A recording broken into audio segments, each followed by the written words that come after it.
Hi guys, welcome to this tutorial on tremolo finger picking. I just want to start off by apologizing that I don't have my normal mic set up. My Canon camera, which I usually use for my videos, actually broke right before I started filming my recent video. So I used my GoPro camera for that video, and I'm using my GoPro camera now. So it doesn't have the absolute best sound quality, but I hope that you can live with that for this video, and I'll hopefully be back on track by the next time a tutorial comes around. But I think this is fine. It should be okay. I tested it out and it sounds alright. Okay, so what we're going to be looking at today is tremolo finger picking, which is an absolutely massive part of my style and how I play and how I arrange. Sort of like in football or basketball, like maybe a player might have like a go-to move, like a crossover, or a fadeaway jump shot if you're playing basketball or something like that. And this is one of my big go-to moves when I'm trying to create a full sound on the bass. It's stolen from classical guitar, and also Matthew Garrison, who's a jazz player, started doing it a little bit, and it's a little bit similar in a way to Victor Wooten's double thumb technique, but it's a really cool technique, and basically it involves playing with your thumb chords on the lower three strings, whilst on the top string you're doing a 1, 2, 3 pluck with your first finger, your second finger, and then your middle finger. And each time it goes thumb 1, 2, 3, like that. So it's just thumb 1, 2, 3. It's the same pattern over and over and over. So I'm going to show you basically just how it sounds, so you know what I'm talking about. For this tutorial, I'm tuned, I think, B, E, A, D, but it's standard fourth, so you can follow along with these patterns. But this is basically what I mean when I say tremolo finger plucking.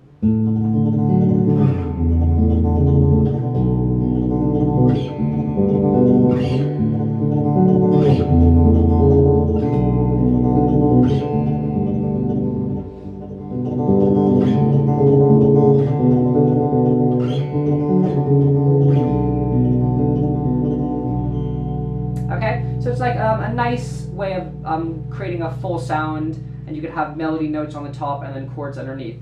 So, if you want to learn this technique, how can you be able to play it a little bit quicker? How can you be able to play it with control? Okay, so basically it's like a step-by-step way of learning how to play it. This is how I learned how to play it. It worked for me. I'm going to go through the different steps. I think there's like 5 or 6 different steps I'm going to show you in this video fairly quickly, so it's not like long and boring for you. But each step might take a while for you to sort of feel comfortable with it. So it's not something that like, oh, each step you're going to get down like in a few days. It might be a few weeks. I don't know. It depends on how much you practice. But the chords that I'm going to be using, basically I like staying in, this string is B, but really it would be E minor if you're tuned normally, sort of like an E minor type chords. And what I'm going to do is I'm going to have my second finger on the 3rd fret of the A string, and my first finger on the 2nd fret of the D string as the first chord, and then I'm going to always be keeping this open, okay? So this top string, which would be your G string, is always going to be open. I'm going to shift then, keep that same pattern, but shift it so my second finger's on the 5th fret of the A string and my first finger's on the 4th fret of the D string. Then I'm going to just spread it out a little bit, and I'm going to create a minor third. So my ring finger is on the 7th fret of the A string, and my first finger is on the 5th fret of the D string. So I'm mainly going to be using those 3 chords, and I might just keep the same shape and move it down a whole step like that, okay? And then finally just have the same pattern as I had up here, but on the 10th fret of my A string. And those are the chords I'm going to keep. And the reason that I'm doing those chords as opposed to like bar chords or something like that, excuse me, is because we want to have the easiest possible chords with our left hand. We want to not really have to think about that, because what we're focusing on is our right hand. So what we're going to start off doing is we're going to basically work our way up, and we're going to begin by just having 1 pluck on the G string with your index finger, okay? So you're going to strum once on your A string, then pluck your top string, and then strum once or pluck once on your D string, and then pluck your top string with your first finger. So it just looks like this. And we're going to shift, shift. You can go back if you want.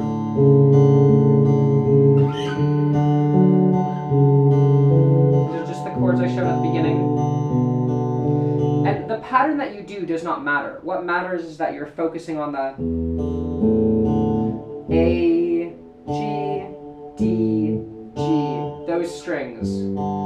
Even if you're just staying on this one chord right here, just trying to get speed.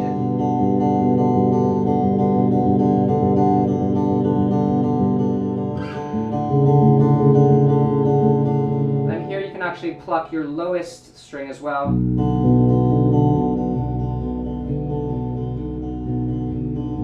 What I'm doing now is I'm just sort of doing a little more of a sort of a slap to get a more aggressive sound.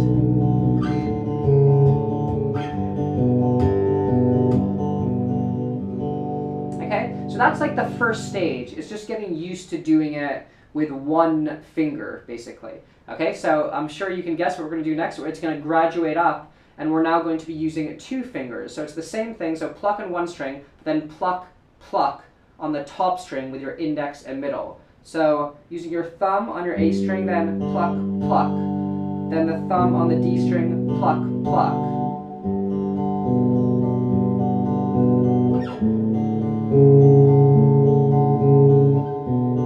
I try to shift without making any sounds if I can.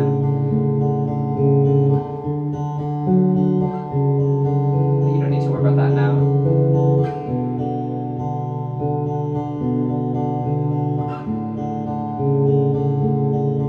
Something else you can do, because really you just want to be musical in your practice. This is what you're practicing. Okay, over and over, okay? And you want to just have fun and enjoy it. So just having these chords helps, but you can also come down an octave higher, keeping that same pattern.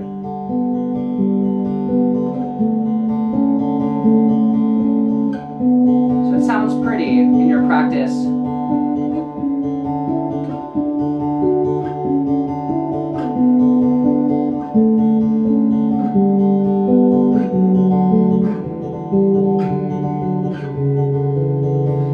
Try to just pick up that speed slowly. After you feel you have control, you want to push yourself.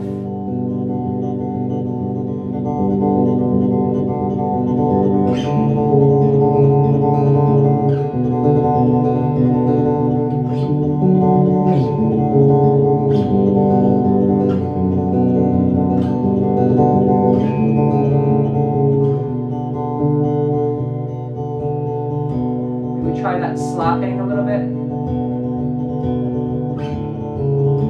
Actually brings the chordal notes out more.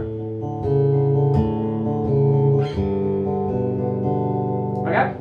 So after that, after you feel comfortable with that and you're able to do it at a relatively good speed, comes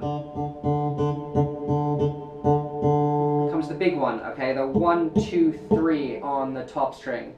First finger, second finger, ring finger. Okay, now when I started playing solo bass, I made a conscious decision that I wanted to get my ring finger strong and able to play, because that would give me an extra finger to pluck with. I'm trying to create like this sound, right?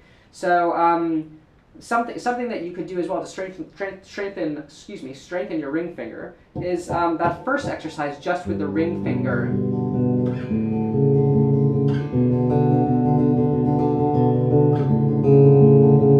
Okay, and that can help strengthen it. But at this stage, when it does feel okay, you can go up to this one.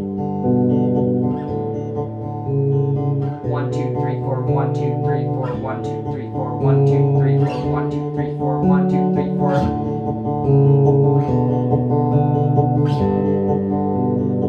Then picking up speed. And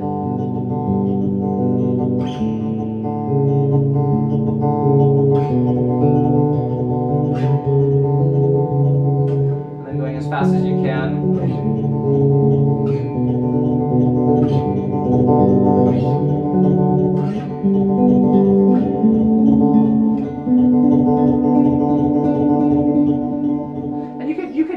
What I would encourage you is to be creative with it. Just stay on 2 strings now. staying on my D string, my top string. I'm not fretting that top string, I'm just playing one note here. You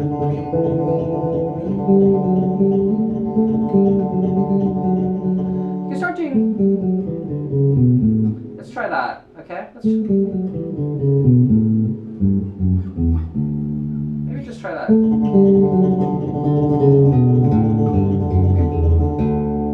Okay, so you can make up a little melody. Okay, in the key of either G or E minor, so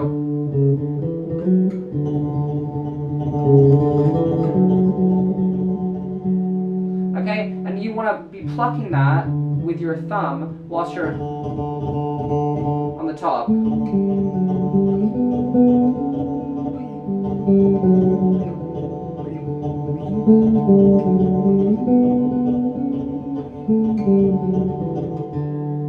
Okay, and you could just have fun with the practice. That's what I would really recommend. Okay, so when you got into this stage, something to think about, and this is really hard, and I need to practice this more. Actually, I'm not great at this. Is doing it all on one string. Now that on the top string is fairly, once you get the hang of it, it becomes like a routine. But being able to do that triplet with the thumb on one of the lower strings means you have to contend with the string above it. So when you're on this string here, there's nothing above it. Okay, so I could be, my fingers could be really flailing downwards, and there's this space there. But once you come to these strings here, you really have to it's a lot harder. You can barely move your fingers, okay? So it's the strength element of it, because you're not coming up with momentum, it's just boom, and keeping it all sort of compacted together. But you want to start doing that, and you want to start doing it in the same sort of way that you did learned the other methods. Okay, so maybe just starting with thumb and one, okay? So we have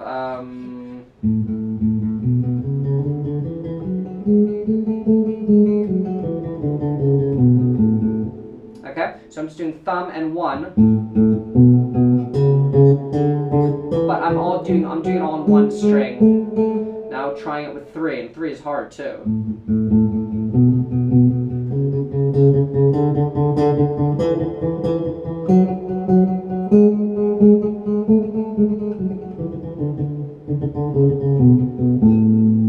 Okay, so it is tricky. And after you're able to do that and you feel comfortable with that,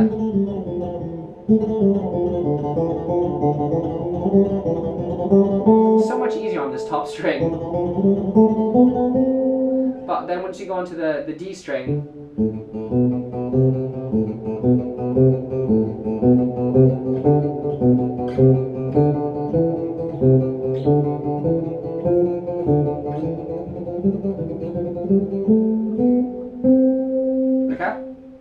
you want to go for the 4. All right, and actually on one of my songs, October Starlight, which came off Saturn Return, I really practiced it for ages, and I was able to do it. I was able to do it confidently and accurately. And I mainly used the 1, 2, 3, 4 as I was showing you for the majority of this video. But this is just if you want to take it to the next level. You could go with the trying it all on one string.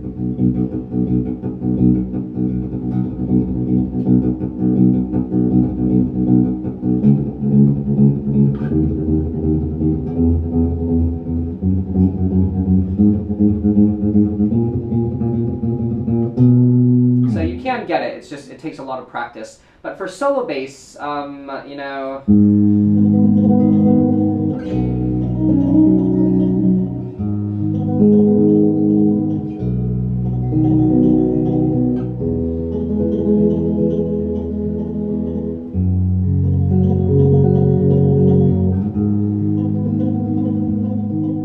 For solo bass, I like doing the having the chords with the thumb with a melody note up top. I think that really creates a nice sound.